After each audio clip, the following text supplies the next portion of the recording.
बिस्मिल्लाहिर्रहमानिर्रहीम। अल्लाहुम्मा सल्लि अला मुहम्मद व आलि मुहम्मद।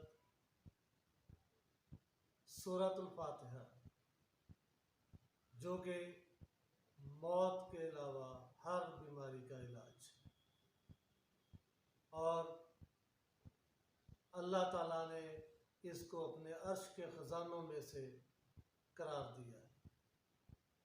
अगर कोई शख्स किसी मुश्किल में, परेशानी में मुब्तला हो, किसी भी परेशानी में, और वो कहीं किसी अमर के लिए जाना चाह रहा हो, तो उसको राहज़नों, डाकुओं या चोरों लुटेरों का डर हो, तो उसको चाहिए कि सूरतुल फातिहा की तिलावत शुरू करे।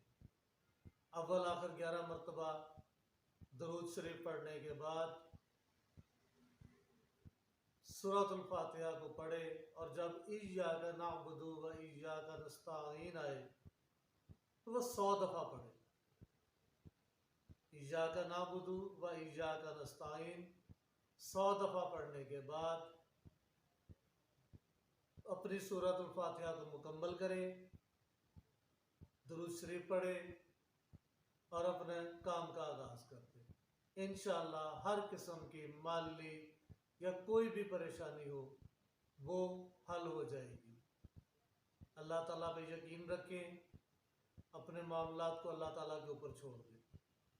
इंशाअल्लाह वो सबसे बड़ा मुसब्बिबुल अस्बाब है, वो तमाम सबब पैदा करता है और उसके मुश्किलों का हल भी वो खुद ही दे देता है। उम्मीद है आप इस वजीफ़े पर अमल करेंगे और दुनिया और आखिरत की फलाह भी हासिल करेंगे। मेरी वीडियो पसंद आए तो मेरे चैनल को एक दफ़ा सब्सक्राइब ज़रूर कीजिएगा, ताकि मैं आइंदा आपको मुख्तलिफ़ किस्म के वज़ाइफ भेजता रहूँ।